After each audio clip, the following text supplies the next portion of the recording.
我很少有机会像这样面对面的和人聊天呢，你也是吗？没关系，不用紧张，就把我当成一位久别重逢的老朋友吧。和我聊任何事都可以，放心，这将是一段非常愉快的时间。是一下子想不到该说什么吗？那可以先由你来向我提问哦。你说想知道我的过去，那可是很长的一段故事，真的要听吗？好吧，那么要从哪里讲起呢？就从黄昏街开始吧，毕竟那里是一切故事的起源。那个时候，我在一家慈善疗养院工作，救助因灾难而流离失所的人们。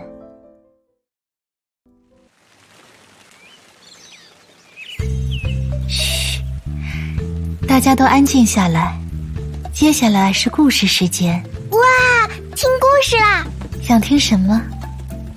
世纪末的夜莺好不好？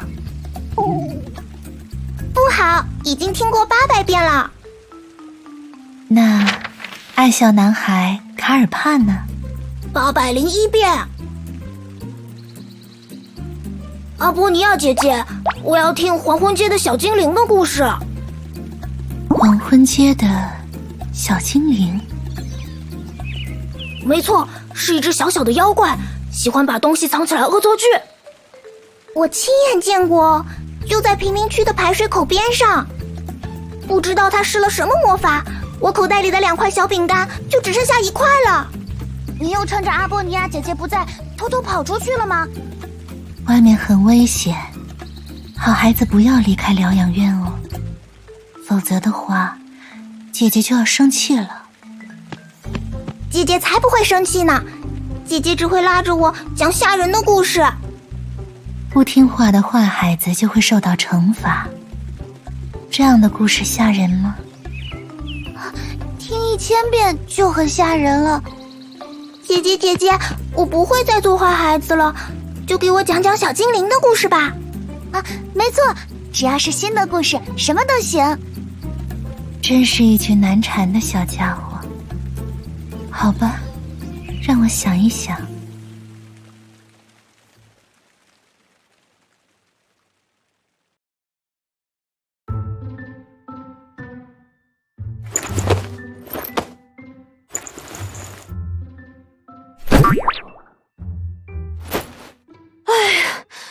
总算拆下来了，哎呀，累死我了！哎，感谢我吧，小不点儿们，这下这所学校就困不住你们了。你们很快就会发现，想去哪儿就去哪儿，想做什么就做什么，是这个世界上最幸福的事情。你们获得了自由，而我获得了新的货物，嘿，皆大欢喜，皆大欢喜。不过这么大的门要怎么运走呢？或许你需要一辆推车。没错，就是它。这可真是瞌睡的遇上了。算总账的。那个今天天气不错，你也来这里散步？散步？如果我没有听错的话，您刚才说这是货物吧？原来你听到了。那个怎么说呢？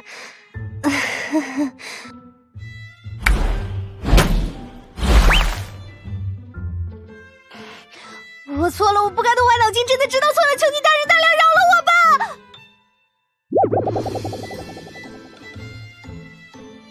你求饶得真快啊！毕竟我最大的优点就是擅长审时度势嘛。这么说来，对你来说，这已经是习以为常的事了。那个，我明白，身处于黄昏街的每个人都拥有各自的苦难，但即便如此，也不该士可杀不可辱。我情愿你打我一顿，也不想听你的说教。哎呀，那群小家伙也是，肯定耳朵都长茧了。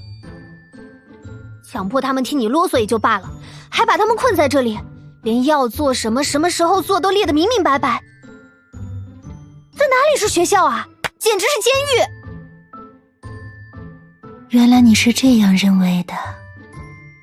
那么你是否知道，这里是疗养院，并非学校？疗养院？没错，这里的孩子都疾病缠身，一不小心就会有生命危险。为了保护他们，我才不得不把他们困在这座小小的疗养院中。原来是这样。看你并没有恶意，我也不会再追究什么了。但是，希望你能理解，并不是每一个人都像你一样自由，有些人只有在束缚中才能生存。虽然很难认同你的观点，不过我勉强同意，你这样做的确是在保护他们。既然如此，我也不打算当什么解放备受折磨的学生的一道了。真的？当然，我可是言出必行。放心吧，这里的孩子不会再见到什么黄昏街的小精灵了。原来你也听到了那个故事吗？既然如此，下次讲故事的时候不必躲在暗处，过来和孩子们一起听吧。我才不要呢，都是些奇奇怪怪的东西，什么一头撞在黄金鸟笼上的夜莺，为什么连一只鸟都不放过？弄哭大家对你到底有什么好处？还有什么喜欢大笑的卡尔帕？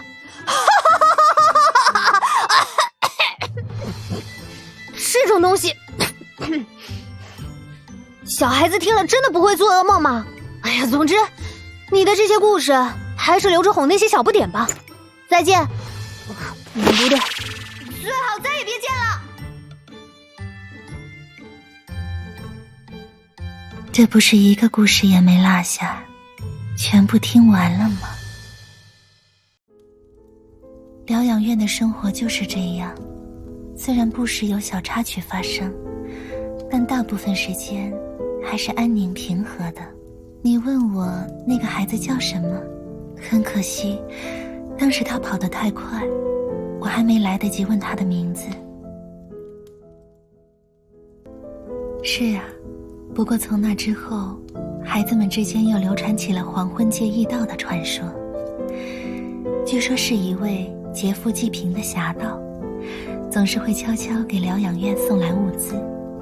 或许有些人原本也不需要太多的教导吧，不过谁又能想到数年之后，我们会在烛火之俄再度相遇呢？我、千杰以及那个孩子帕朵菲利斯，从黄昏街一路走向了文明的黄昏，这实在是一种奇妙的缘分。千杰啊，对了，忘了把他介绍给你，他是疗养院的另一位成员，一个特立独行的人。我要说的另一段往事就和他有关。烦死了，滚，给我滚开！千杰，这些箱子可没有长脚，哪怕你再怎么请求，他们也不会自己离开的。你哪只耳朵听到我在请求了？莫名其妙的女人，还是说你想像这些箱子一样被我捶上2拳？人体不是纸箱，是会感觉到疼痛的，所以不要轻易的对人挥拳，这是最基本的常识，记住了吗，千杰？不要一副哄小孩的模样，真让人生厌。抱歉，我看到你和疗养院的孩子们相处得很好，还以为你会喜欢这样的说法。相处得很好。阿波尼亚，你是眼睛出了问题吗？怎么会得出这样的结论？孩子们都很喜欢你，只要说出你的名字，很快就会停止哭泣。这难道不是感情好的证明吗？这就是你总想把那些小崽子往我身边凑的原因吗？突然觉得他们也挺不容易。千杰，不要叫他们小崽子，他们是一群可爱的孩子。在脑海里回想一下，他们稚嫩的脸和小小的双手。你有完没完？走开，别来烦我。千杰，不要拿食物出气，否则的话，我就要生气了。生不生气关我什么事？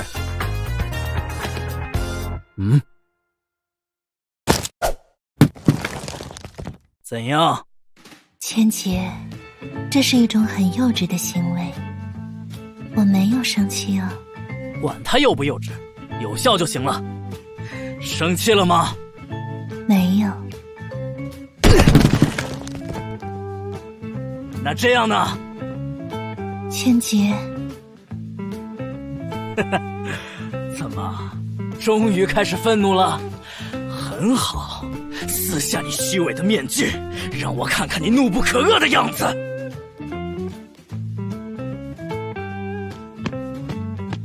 千杰，对不起。啊！抱歉，之前没有注意到你内心的焦躁。没关系，就让我来聆听你的心声吧。你在说什么？阿波尼亚，生气啊，愤怒啊，向我宣战！比起你所受的苦难，我的愤怒不值一提。来，千杰，和我一同祷告吧。我会消解你内心的不快，给予你宁静与平和。我说了，我没有这个打算。停手！我说，我知道错了，行了吧？真的，过于不坦率可不是什么好行为呢。千杰，你还是需要心理疏导。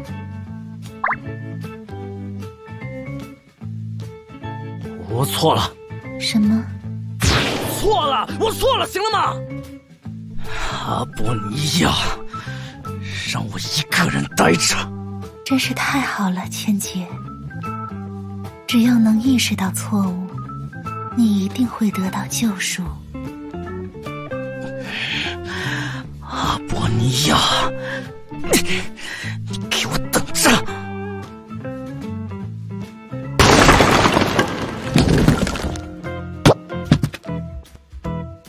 千杰，等等，你听我说，这只是个意外。看来你还是要去祷告室静一静心呢，对吧，千杰？食物被浪费了不少，箱子也报废了，要到哪里去补充剩下的食材呢？总之，先向捐赠食材的好心人道个歉吧。这栖息室，不，应该不是从他身上发出来的。这条街道上还有同类。好年轻的女孩子，似乎是生面孔，要不要告诉她呢？这条街并不安全。你好。应该与他无关，还是不要打扰他了。他命运的丝线，看来并非普通人，还是静静守望他的命运吧。而且，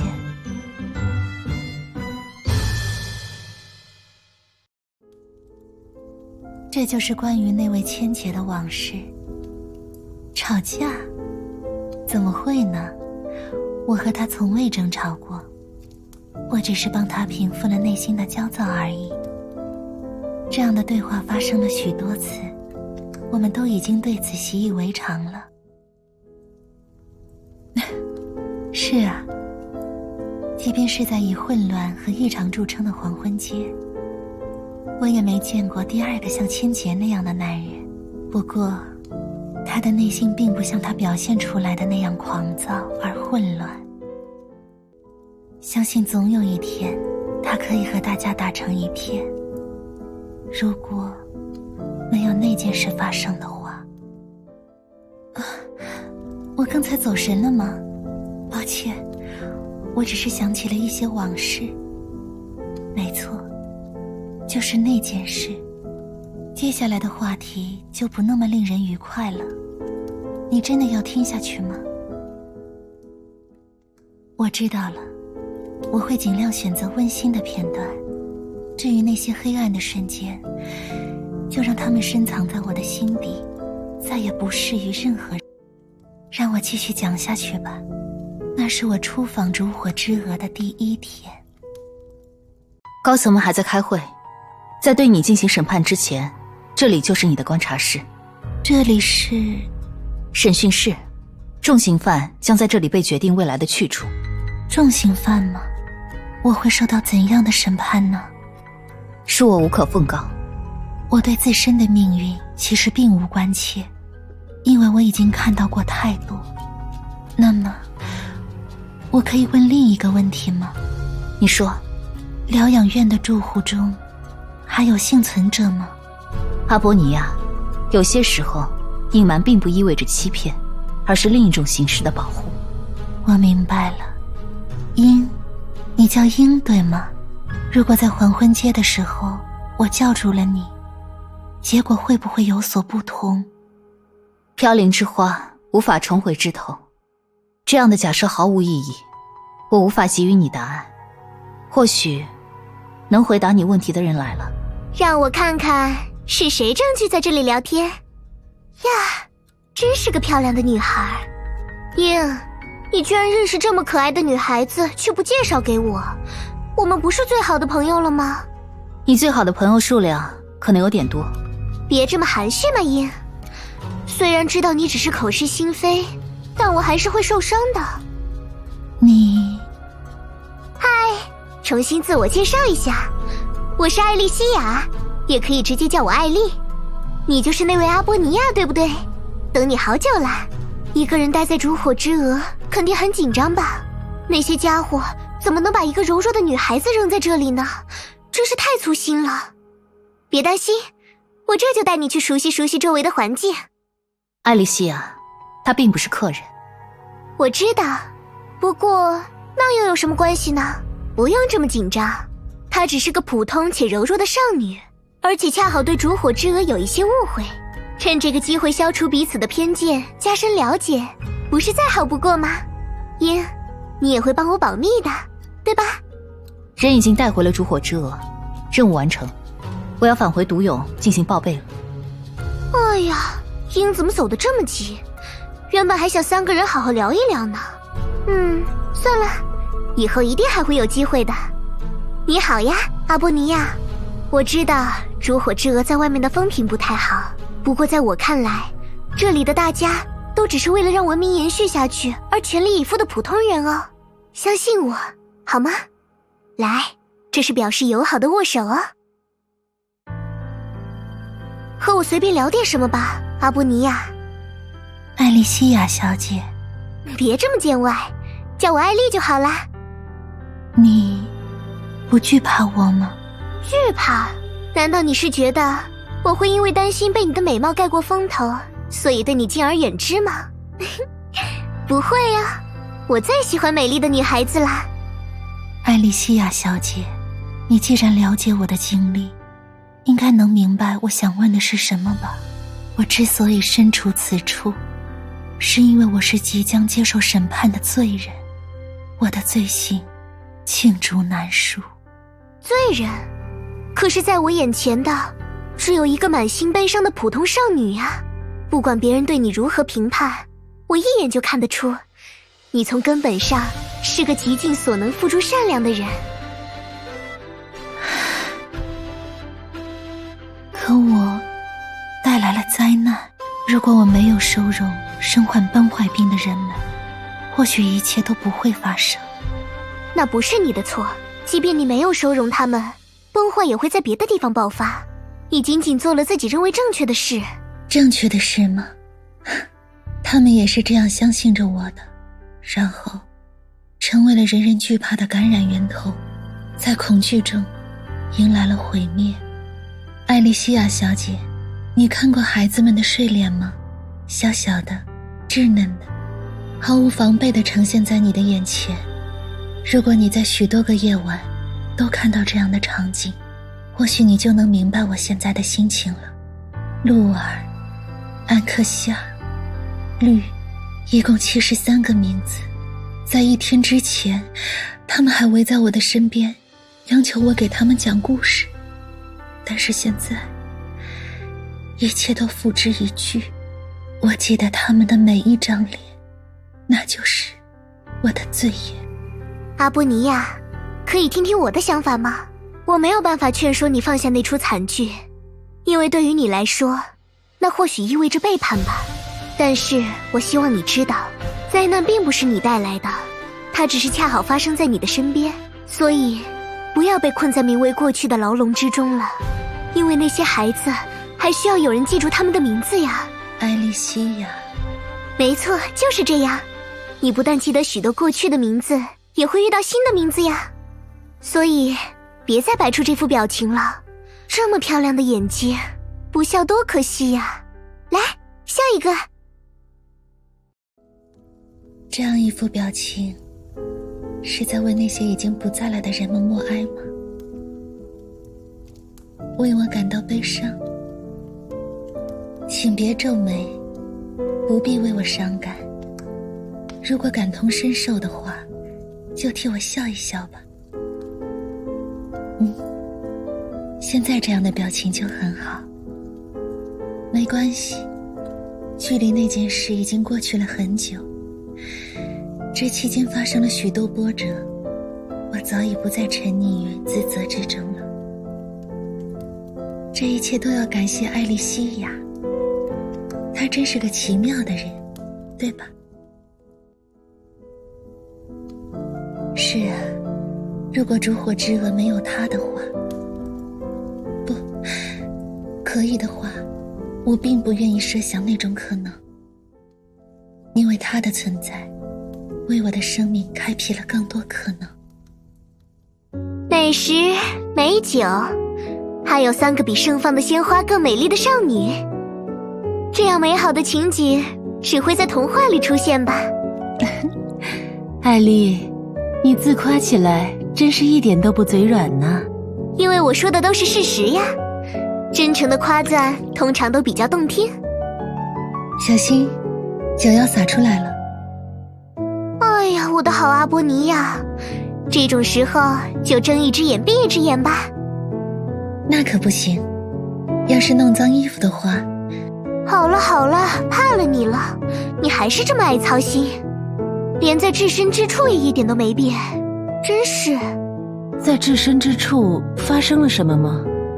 对了，还没告诉过你，上一次我去找阿波尼亚的时候，他正在教育一名囚犯，理由是他没有把换洗衣服叠好摆放整齐。可惜你没能看到那个人的表情，真是太有意思了。阿波尼亚，真不愧是你。可惜大多数时候他们都不怎么配合，总是在我只说到一半的时候就没了踪影。那是当然了，他们可比不上我这么听话。既然如此，要不要搬出来住？这样我们就可以经常来找伊甸喝酒了。你应该还没有见过伊甸的窖藏吧？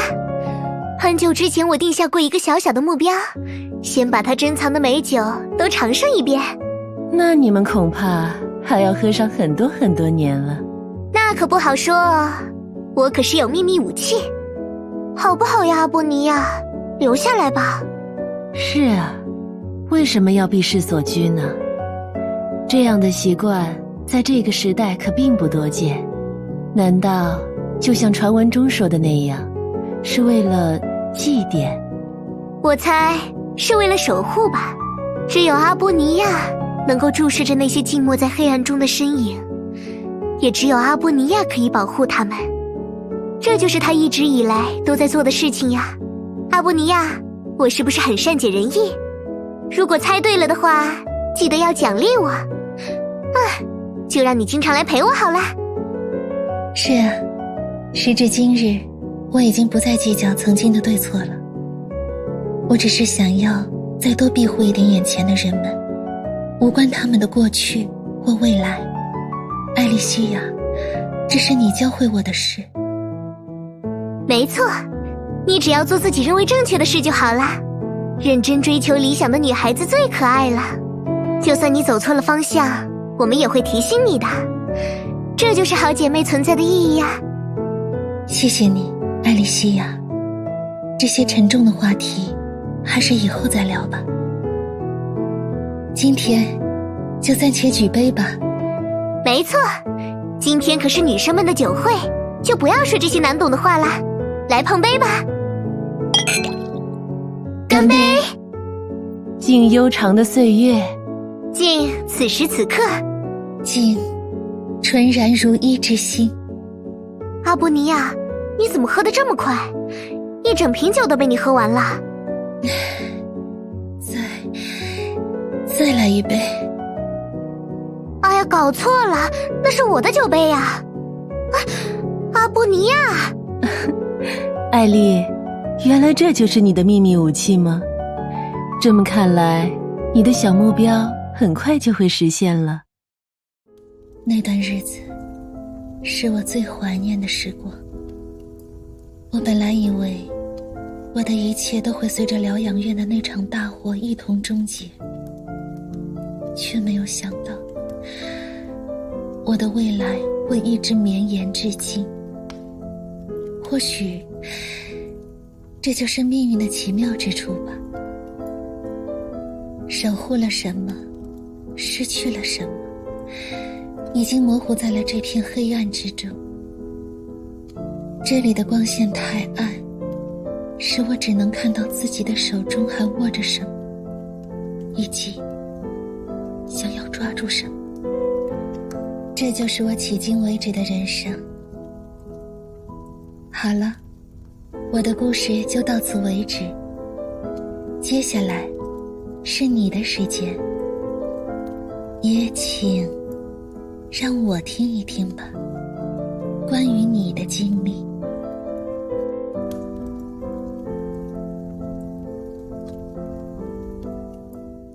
你也和我一样，有一段难以忘怀的过往吗？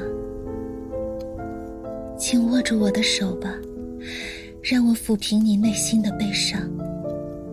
没关系，不管需要多久，我都会静静地聆听你的心绪。